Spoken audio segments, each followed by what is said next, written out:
we're talking about barriers, and talk about some of the barriers that you kind of foresee, having worked with these young kids. For me, a lot of the kids, working with kids on a daily basis, it's hard for foster youth when for any vulnerable kid, school is the last thing on their mind. When you're not 100% sure where you're going to sleep at night, when you don't know where you're going to go home, school is not that important. And then, when we get our kids at school, there's a lack of participation in school-based activities. There's a lack of normalizing activities we provide our kids. That we don't. A lot of times, it's not understood that they struggle to get things like prom tickets. And for our kids, when they're out of school and they don't feel truly seen, they don't feel truly understood, and they don't feel a real buy-in, there's always going to be that struggle to get a kid to understand why they need to come to school. And that's one of the things that we've been trying to tackle on our end, is to eliminate those gaps and make our kids realize that they are cared about and they are important to our schools, and they're more than just statistics or numbers or even foster youth. They're part of our population. They're an important part of our population. And in terms of just normalizing factors, what are kind of some other examples? You mentioned prom tickets and things like that, but I would imagine that there could be some barriers to going to sporting events. There could be some barriers to other extracurricular activities that probably would foment and solidify friendships, which kind of make the cornerstone of a successful life, really. I mean, those connections. So do you see that? Yeah, definitely.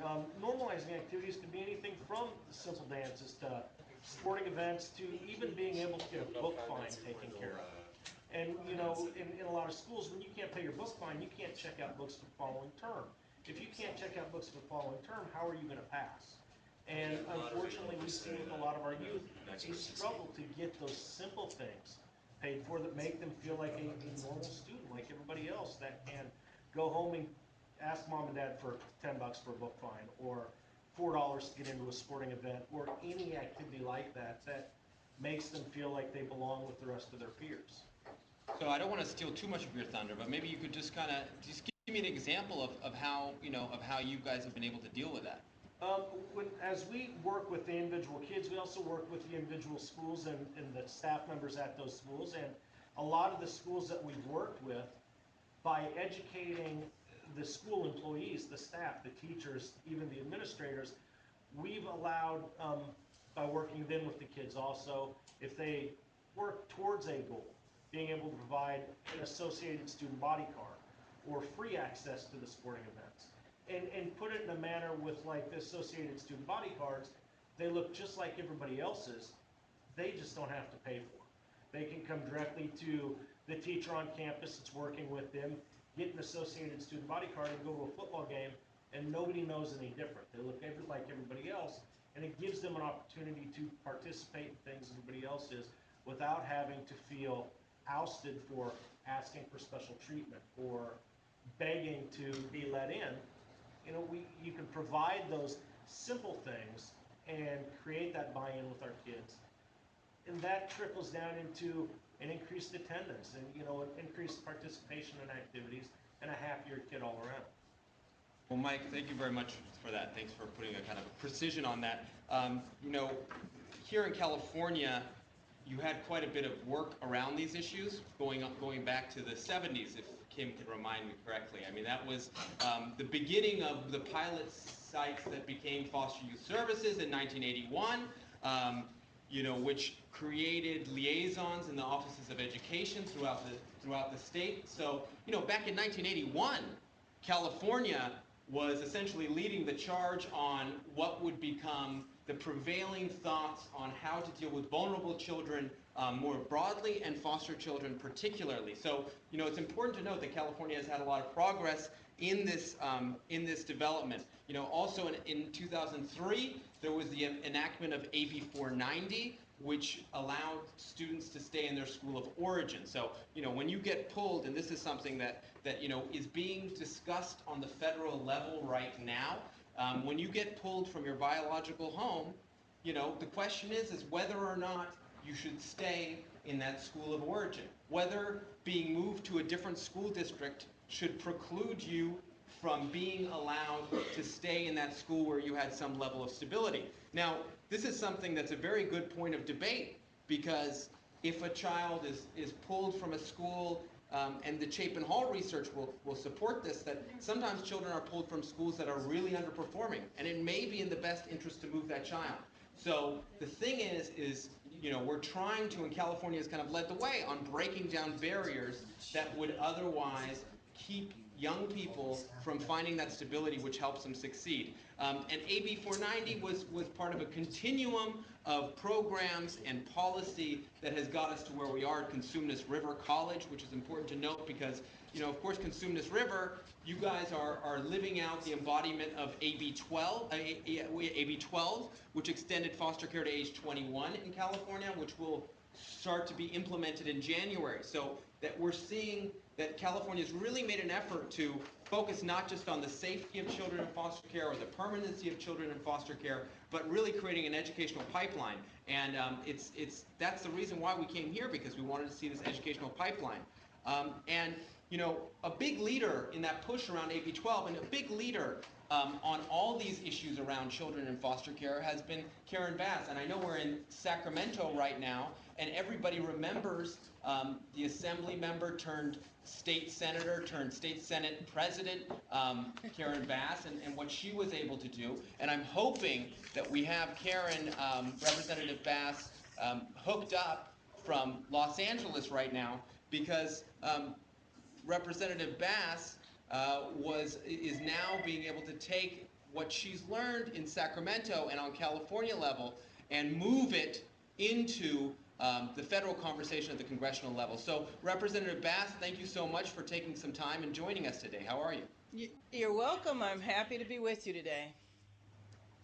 Can you tell us a little bit about what you're taking to the federal level from your around the intersection of education and foster care, from your experience here in California? Sure, and I do just have to make one minor correction in respect to my colleague, Senate President Darrell Steinberg. I actually was in the state assembly. I never went to the state senate. Sorry, very sorry. And I was assembly speaker. But thank you very much for the opportunity to join you today. And I really just want to take a moment and thank the coalition, the Congressional Coalition on Adoption and Fostering Media Connections team for the work that you're doing today. I've been in Congress just 10 short months. I'm very happy to be there and excited with the idea that hopefully I can be there for a while and actually be able to continue the work that we were doing in California. We all know how important it is to address the needs of education for foster youth, and that's particularly in concern in California, but around the country as we're in this economic crisis, because unfortunately in many state budgets and nationally, when we're making cuts, what gets cut? What gets cut is education, and when you're cutting education for everyone, you know that has an extra devastating impact for youth in the foster care system. So what we were able to accomplish during the time I was there, we did have 1 year when we actually had additional revenue in our state, and so we did put a package of bills together that increased funding for foster youth, and led by current state senator Mark Leno, who focused on the educational achievement of foster youth. We were able to increase funding for the Foster Youth Services Education Program, which essentially provides a liaison in schools for youth that are in the system. In 2006, in our legislative package, we were also able to put additional resources for youth in the probation system, because we know that many of the youth in the dependency system cross over in the delinquency system, and in my mind, they do that for a lot of times no reason of their own, no fault of their own. But anyway, in these tough economic times, I think the advocacy that all of us are involved in is particularly important, because when we're facing cutbacks in general, we're certainly concerned about cuts and how they will impact youth in the foster system. And so what I've done in my short time in Washington, D.C., is trying to replicate some of the work that we did in Sacramento. So we have formed a foster care caucus. I'm very excited that there's so many people in Congress that have been working on foster care for many years that I frankly have a lot of mentors and people who are willing and able to help me. So, of course, establishing a partnership with Senator Landrieu, who I know you will hear from briefly, and working on the Congressional Coalition on Adoption, but forming a caucus on foster care, specifically with my Republican colleague, Tom Marino, as well as Congressmember Michelle Bachmann, and then on the Democratic side, Congressmember Jim McDermott.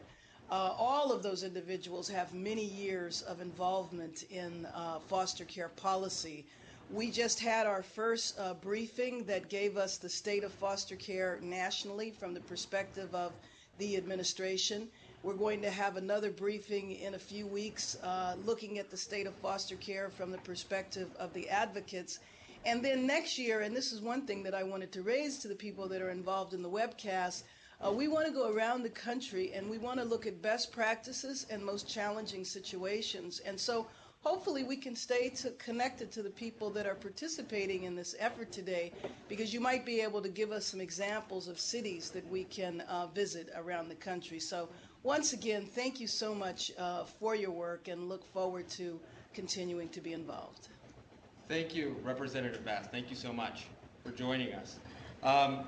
And now we go from Los Angeles to Washington, D.C., where we have a wonderful group of leaders, both coming out of the foster care system directly and helping those in the foster care system. We have Senators Mary Landrieu, Senator Chuck Grassley, and Assistant Secretary of the Administration of Children and Families, George Sheldon. So thank you so much for joining us. It's such an honor to hear from all of you, and we'd love you, Senator Landrieu, to kick it off and get us going from D.C. What's going on up there?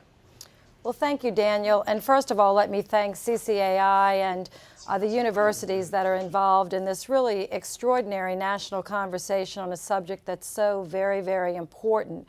You know, we have 500,000 children in foster care, and while it's a big number, it represents just a very small percentage of all children in America. So most certainly, with all of our help and our good ideas, we can improve the outcomes for these children that are actually, the time that they're in foster care, they are in the custody of the government. And so we have a special obligation, I believe, to these children. 100,000 approximately of the 500,000 have had their parental rights terminated, and we need to be looking for homes for them, permanent homes. That's why I'm so pleased to be the chair of the Foster Care Caucus with Senator Grassley, my good friend from Iowa. He and I have sponsored many pieces of, I think, important legislation. We've worked together, Senator, to get other colleagues involved in this issue, and I'm proud to tell all of you, because of the work that you do, there's growing interest in Congress, Republicans and Democrats, that are interested in promoting reforms in this area. And with just the 2 minutes that I have left, I want to focus on, and I've been asked to focus on, just two specific areas that I think we could, based on what the foster youth tell me, where we could improve. And one of them, most certainly, is working to help foster children stay in the schools that they were originally enrolled in before they were pulled into foster care, particularly if that is a quality school or a school that they have built relationships. You all know the statistics. I don't have to share this with you, but foster children move 1 to 2 times per year. Over a third of young adults who age out of foster care can report having moved 5 times in their life. Only 3% of foster care children receive a bachelor's degree. That is much lower than the national average for all children. And part of it is not because they don't want to work hard. It's not because they aren't bright enough. It's because if you had to move 4 times in elementary school and 5 times in high school, you might fall behind as well. It's emotionally very difficult. So we have a bill in to correct that right now, pending. And then I think attracting, the other issue is fostering and mentorship, trying to provide foster children with a mentor. We'd like them to have a quality foster home, first of all. If they're terminated from their parents, we'd like them to find an adoptive home. but I've got a bill pending in Congress right now to at least encourage mentorship of foster youth.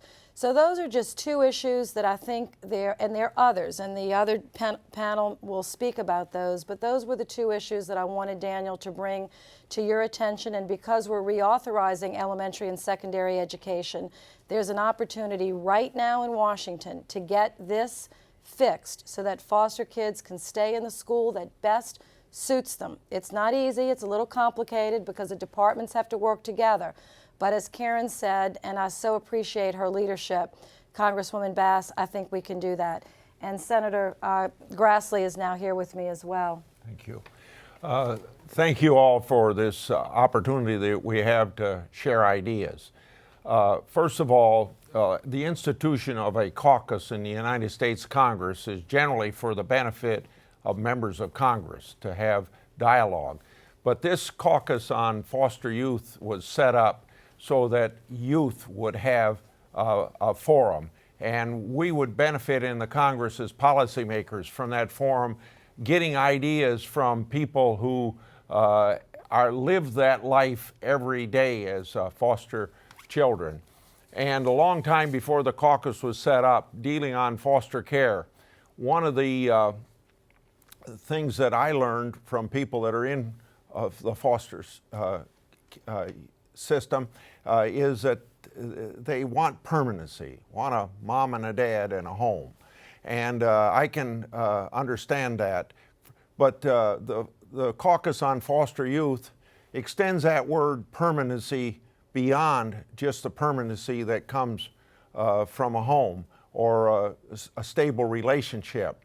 And that is the importance of education. And as Senator Landrieu has said, you know, getting shoved around from one school to another without the needs of the young people being taken into consideration.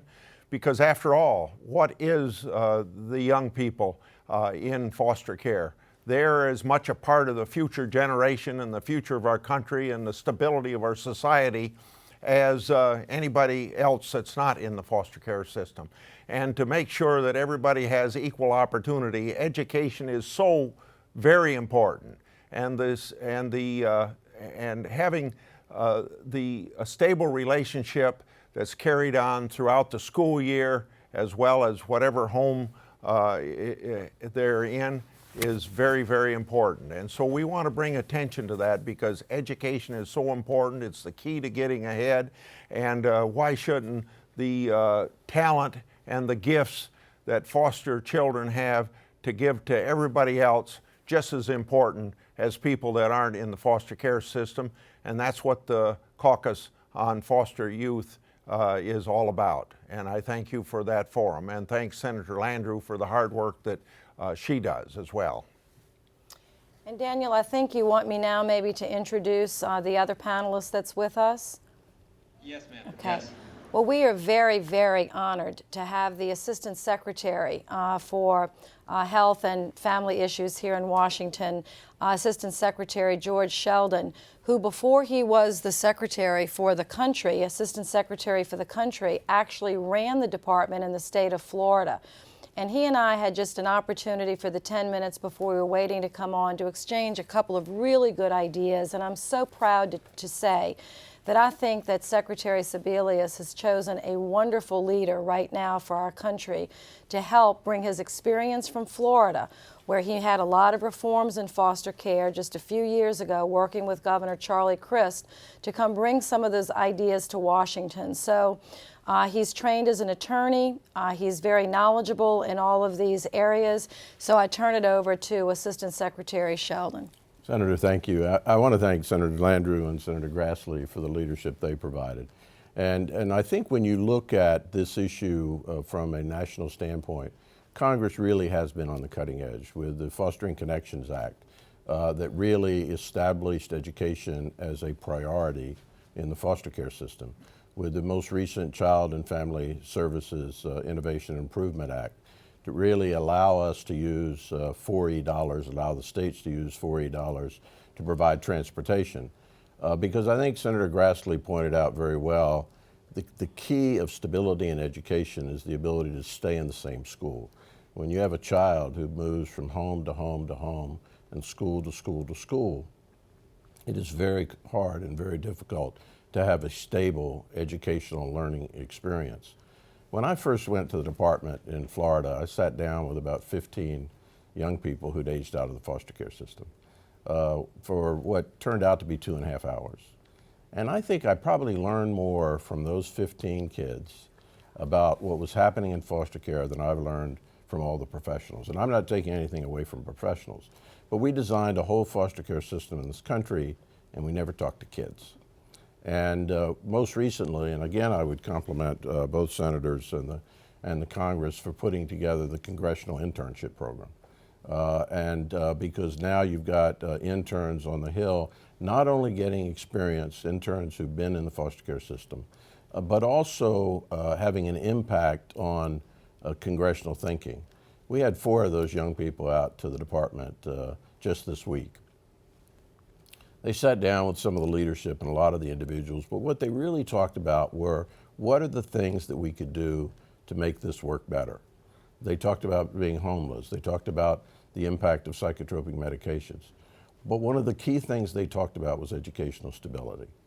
When you've got too many of these kids are aging out of foster care without a permanent home, and they're aging out without a high school education. And that it is very difficult. Anyone in our society knows it's very difficult to find a job, to get experience. It's difficult anyway right now with the times we're in, but it's more difficult if you're coming out without a high school education. So I'm optimistic about where we're headed. I do think that there are a lot of really good foster parents in this country who reach out, who open up their home, potentially want to become adoptive parents. But we've got to connect that foster parent with the education system. It is important for the education system to be sharing information with the child welfare system and vice versa. Information is power. You can still have confidentiality, but the extent to which we can make that child the center priority, then I think, and education a key part of that, then I think we can really move this system forward. Thank you, Senator, for the opportunity to be with you. And Daniel, just the final thing I'd like to say, and I know you're going to turn it over to the young people on the panel, is, you know, the families that they come from may be broken, but it doesn't mean the children themselves are broken. And I think if we can keep that in mind, that many of these children in foster care are strong, they're resilient, they're smart, they're hardworking, but we treat them as if they're broken. It's the families around them that are broken, and that is a problem. We're going to try to strengthen their families, but when we can't, we have to give them an opportunity to be in a stronger setting. Foster family, adoptive family, but still to have those strong arms around them so that they can live up to the potential that they all have. And thank you so much. Could I make one short point, please? And that is that for us in public policy and in government, and this is requiring a great deal of cooperation between at least 2 agencies of the federal government, HHS and Education. It requires a great deal of cooperation between the federal government and state government, and within state government, collaboration between state government and what local school districts are doing. So you don't always get that sort of cooperation very easy, but I hope that these young people expressing what it takes for them to get ahead will dictate to every level of government that we have to have greater cooperation and not the usual independence that we have of one agency of government not necessarily cooperating with the other. And Daniel, on that point, because I would like to follow up, we're doing a national summit with the Department of Education and the child welfare system the 1st of November, so that at least the federal government can send the message that education and the child welfare system are prepared to work together. Wonderful. Thank you very much. Thank you. Thank you. It was wonderful to hear from Senators Grassley and Landrieu and the Assistant Secretary. It's pretty incredible to think about the conversation we're having today, which involves state-level leaders, and national leaders, people on the ground. What we're really seeing here is a continuum of ability to make it better for these kids on all levels. And that's kind of what we wanted to do, the Congressional Coalition on Adoption Institute, as well as fostering media connections with the help of our gracious leaders to talk about that this is really possible. As we're dealing with reauthorization of the Elementary and Secondary Education Act, with the Administration for Children and Families coming together with the Department of Education for this national summit, you're entering a moment of pretty unparalleled and unprecedented momentum around the subject matter. So it's great to hear from DC and hear what they're talking about, that momentum building from the top down and from the bottom up like we're doing here. We're going to take it back to DC in a second, where we're going to hear from Derek Riggins, who was a foster youth intern with the Congressional Coalition on Adoption Institute. We will also hear from Madison Sandoval-Lunn, who was as well a CCAI, a Congressional Coalition on Adoption Institute foster youth intern. And we're going to hear from Christina Miranda. I know that Madison was on Fox News yesterday, so you're used to this kind of attention. So why don't you guys kick it off and tell us what you're thinking from DC? Derek? Many times when children come into the foster care system, they feel they are written off and often forgotten. Education is one such example. Children in foster care feel written off. Studies show that 75% of children in foster care are working below grade level, 35% are in special education, 46% do not complete high school, as compared to 16% of non-foster youth, and as few as 15% attend college. These numbers are not acceptable, and we can do better.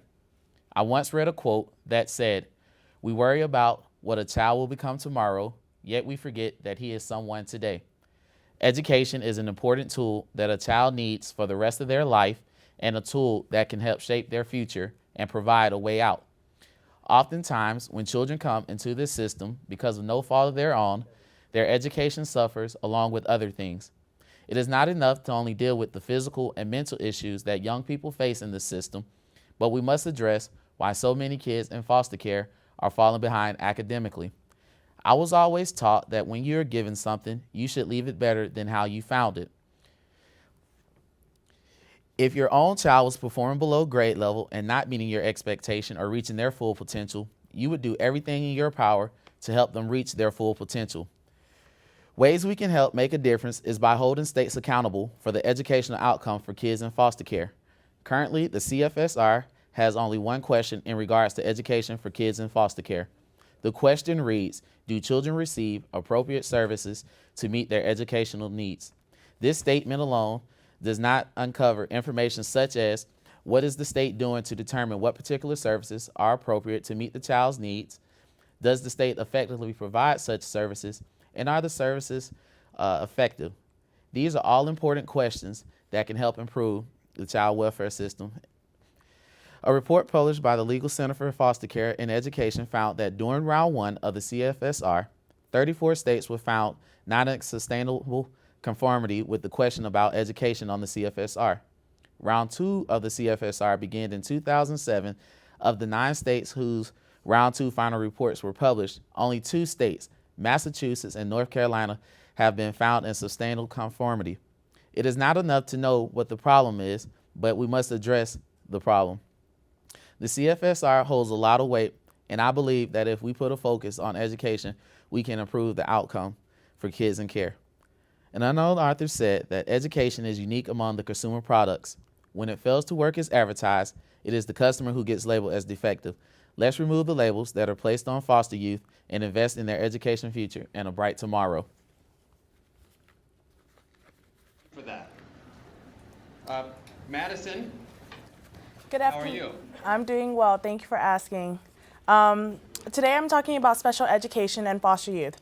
Foster youth are often overrepresented and underserved when it comes to special education services.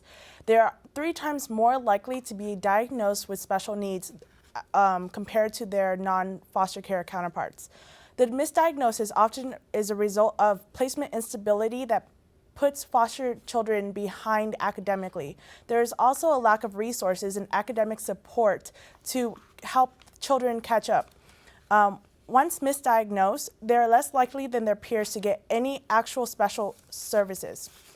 The Individuals with Disabilities Act provides for the enforcement of rights through parent advocacy. Parents have a host of procedural rights designed to empower them to obtain appropriate services for their child from their school districts. There is a gap in parent advocacy for children in foster care who have special needs. There is no oversight to make sure that someone assumes responsibility to advocate for a child's educational rights. Here are my following policy recommendations. The Congress should encourage states to create a surrogate program that would oversee the identification of an appropriate and qualified surrogate parent for every child who has or may have a disability and who is in the custody of the state.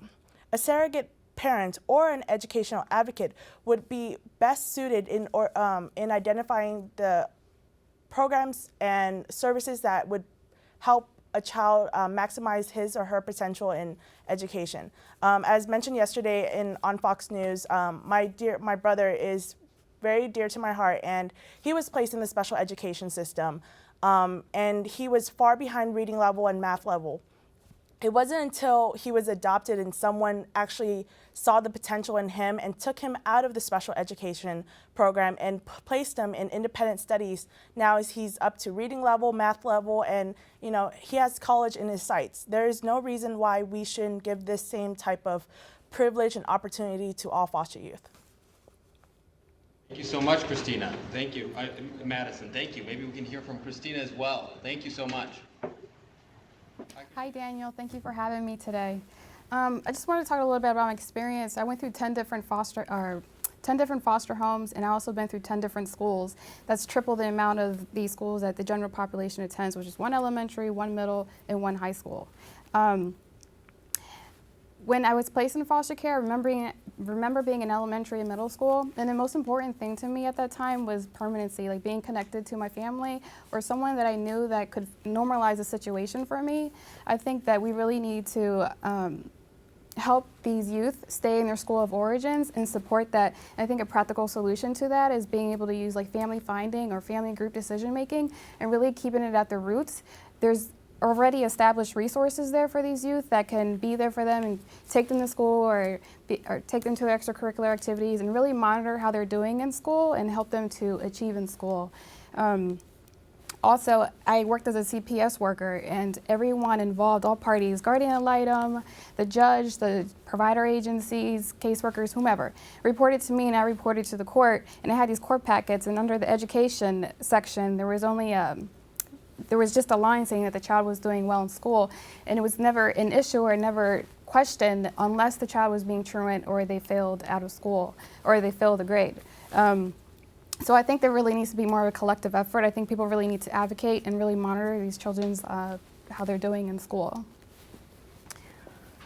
Christina, thank you so much. And thank you to all you foster youth interns with the Congressional Coalition on Adoption Institute. Derek, Madison, Christina, you guys are real leaders, and it's great to see that the youth voice that we have here at Cosumnes River College, that we have here in Sacramento, we have in Washington State, and Virginia, and everywhere else is really being heard on the federal level. And this is one of the greatest gifts that the Congressional Coalition has been able to do is pulling off this foster youth internship program, which has seen hundreds of young people go through it and be able to really advocate for the needs of foster youth at the federal level. And I know that here we have Jatane Hart, who is also a foster youth intern, who used that opportunity to really put a bug in people's ear, and that's very important. So thank you all. Thank you so much for joining us from Washington, D.C. Thank you. Thank you.